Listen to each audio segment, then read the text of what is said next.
तिरंगे में लिपटी ये 9 लाशें शहीद पुलिसकर्मियों की हैं, जिनकी मौत श्रीनगर के नौगाम पुलिस स्टेशन में हुए धमाके में हुई। ये धमाका था या आतंकी साजिश, इसके बारे में बड़ा खुलासा हुआ है। ये धमाका इतना भयंकर था कि लोगों के शरीर के अंग 300 फीट दूर तक मिले।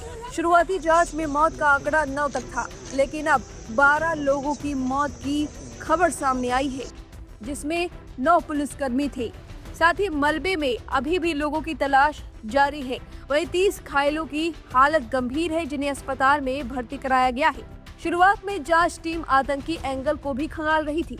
सूत्र बताते हैं कि जिस तरह का विस्फोट हुआ वह तभी संभव है जब विस्फोटक को ट्रिगर किया जाए, क्योंकि अमोनियम नाइट्रेट खुद ब खुद नहीं फटता। इसके लिए डोटेनर और फ्यूज की जरूरत होती है, लेकिन पुलिस स्टेशन में तो सिर्फ जब्त किया गया अमोनियम नाइट्रेट ही मौजूद था।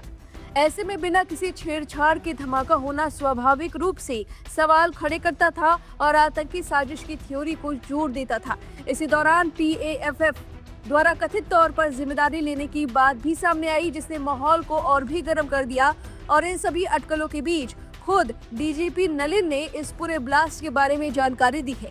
इस पूरे मामले की जानकारी देते हुए DGP ने कहा कि विस्फोट इतना भयानक था कि थाना पूरी तरह क्षतिग्रस्त हो गया। इसके अलावा आसपास की इमारतों को भी नुकसान पहुंचा है। DGP नलिन प्रभात ने इसे बड़ा हादसा करार दिया है।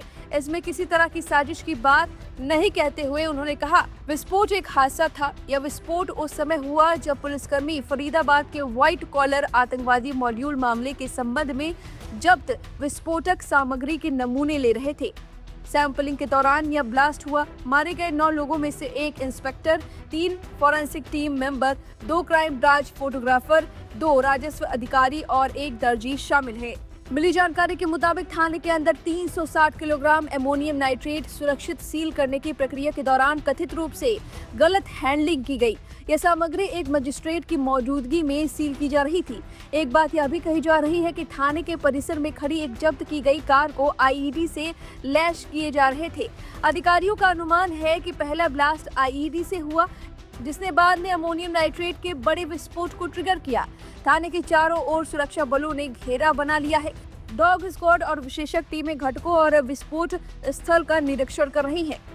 वहीं आपको बता दें कि यह वही 360 किलो अमोनियम नाइट्रेट है जो फरीदाबाद में डॉक्टर मुजम्मिल गनई के किराए के घर में बरामद किया गया था। इस मामले में अब तक 8 लोगों की गिरफ्तारी हो चुकी है। उनसे पूछताछ में मौलवी इरफान अहमद, फिर हरियाणा के अल फलाह यूनिवर्सिटी का लिंक सामने आया है, जहां से 2 डॉक्टरों को गिरफ्तार किया गया है और बड़े पैमाने पर IED बनाने का सामान मिला है।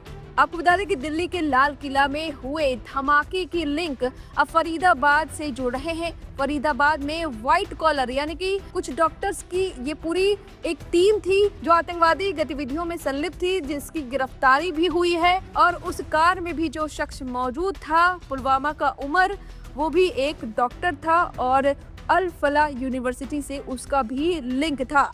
अब इस पूरे मामले को लापरवाही करार देते हुए श्रीनगर के सिक्योरिटी एक्सपर्ट ने बड़ा खुलासा किया है। पहले सुनिए उन्होंने क्या कुछ कहा, फिर सुनवाते हैं कि गृह मंत्रालय के ज्वाइंट सेक्रेटरी प्रशांत लोखंडे ने इस पूरे मामले पर क्या प्रेस ब्रीफिंग की है। ये बहुत दुखद घटना है और मैं कहूँगा इसमें ये दर्शा रहा है कि कहीं ना कहीं बहुत मिसहैंडलिंग हुई है ये इंस्पेक्शन के टाइम, क्योंकि उस टाइम पे जब ये ब्लास्ट हुआ है मैजिस्ट्रेट और बाकी जो हैं लोग जो हैं वो उसको एग्जामिन कर रहे थे। जो एक्सप्लोजिव वगैरह जो रिकवरी हुई थी वहाँ से, उसमें एक्सप्लोजिव भी थे, उसमें डेटोनेटर्स भी थे, उसमें टाइमर्स भी थे और उसमें आर्म्स एम्युनिशन भी था।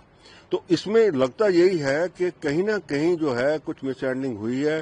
कोई डेटोनेटर वगैरह या तो वो कहीं गिर गया है या कुछ और तरीके से क्या हुआ है कि वो उसमें ब्लास्ट हुआ है, जिसकी वजह से ये ब्लास्ट हुआ है।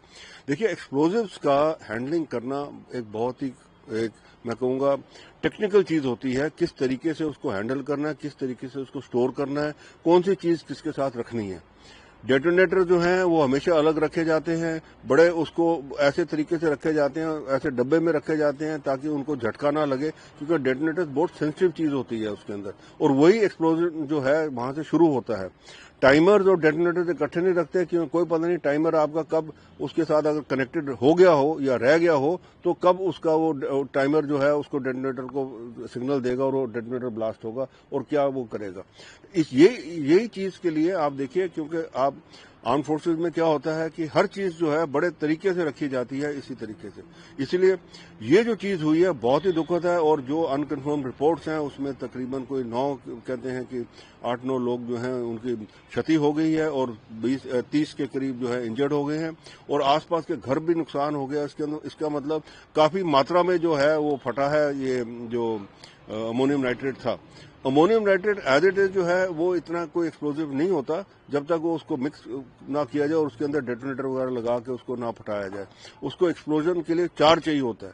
तो ये लगता है कि टोटल मिस हैंडलिंग हुई है, और ये आइंदा जो है जो भी जहां से भी रिकवरी होती है उसके अंदर बड़े तरीके से रखना चाहिए उसको, कि भाई डेटोनेटर्स अलग होने चाहिए, टाइमर्स अलग होने चाहिए, और जब हैंडलिंग करें उसके अंदर तो बड़े तौर तरीके से हैंडलिंग होनी चाहिए ताकि ऐसा कोई घटना दोबारा ना हो। सुनिए प्रशांत लोखंडे जी को।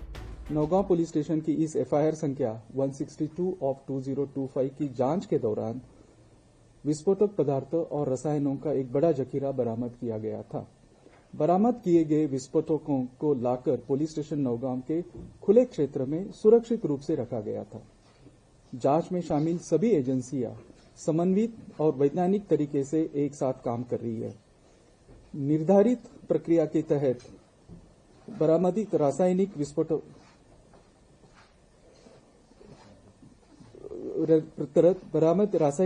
के नमूने को आगे फॉरेंसिक और रासायनिक परीक्षण के लिए भेजा जा रहा था। भारी मात्रा में विस्फोटकों की बरामदी के कारण पिछले 2 दिनों में यह प्रक्रिया एसओपी के तहत लगातार जारी थी।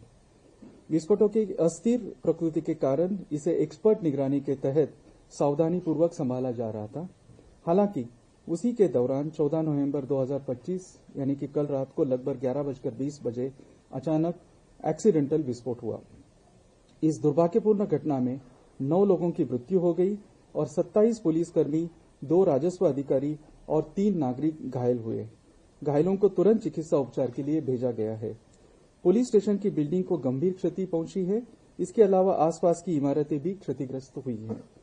घटना के कारणों की जांच की जा रही है। इस घटना के कारण की कोई अन्य अटकलें अनावश्यक है। सरकार दुख की इस घड़ी में मृतकों के परिवार के साथ एकजुटता के साथ खड़ी है। जय हिंद। धन्यवाद। साथ ही इस पूरे मामले पर फारूक अब्दुल्ला का बयान सामने आया है। देखिए, पहले मैं तो ये कहूंगा कि हम लोगों की गलतियां हैं। जो इस चीज को बेहतर समझते हैं, बेहतर जानते हैं, इन एक्सप्लोसिव्स को कैसे हैंडल करना है, हमें उनसे बात करनी चाहिए थी पहले, इसके बजाय कि हम उंगलियां डालने लगे जिसके बारे में हमें कुछ पता नहीं है। उसका नतीजा आपने देख लिया। बेगुनाह 9 लोगों की जान गई और कितना नुकसान बाकी लोगों का हुआ जिनके मकान वहां हैं, वो नहीं देखते हैं। ये तो छोड़ दीजिए, अभी हम दिल्ली की मुसीबत से निकले ही नहीं थे, जहां हर कश्मीरी पे उंगलियां उठाई जा रही हैं। अब कब तक हम लोगों को इसका देना पड़ेगा? कब तक? कब वो दिन आएगा जब हमको भरोसा आएगा नहीं हम लोग हिंदुस्तानी हैं? कब? और हम जिम्मेवार नहीं है इस चीज के। जो जिम्मेवार है उनसे पूछे क्यों इन डॉक्टरों को ऐसा क्या हुआ कि इन लोगों को यह रास्ता इख्तियार करना पड़ा? क्या वजह थी? It needs a thorough study and investigation. अब इस पूरे मामले पर आपकी जो भी राय हमें कमेंट करके जरूर बताएं।